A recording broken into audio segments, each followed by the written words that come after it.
So some Ring video captured a Southwest gas impersonator going door to door, checking gas meters. This was in a neighborhood in the Southwest Valley. Fox 5's Danny Maston spoke with one man who shares exactly what happened.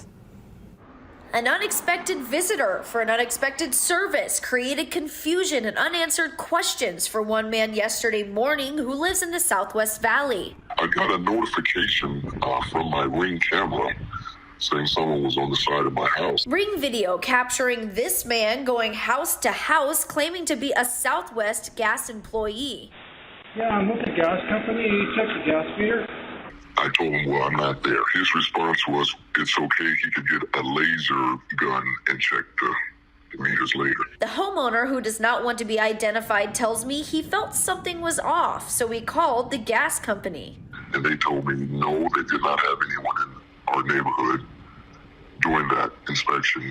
After explaining what the man in the Ring video was wearing, Southwest Gas also confirming their employees don't wear the neon safety vests. They'll have on, I believe she said, like a company shirt. I asked the homeowner what he thought the man was trying to accomplish. He was casing to see who's home, who's not home. That was, if you look at the video, that's kind of what I got. He says he is not worried about his safety, but is worried for his elderly neighbors who live in the area. I'm Danny Maston, Fox 5 News, local, Las Vegas.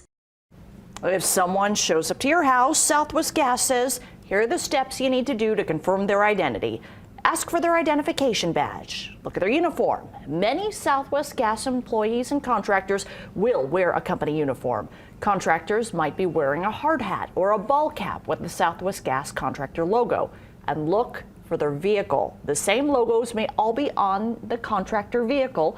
Customers can also confirm identity and call Southwest Gas.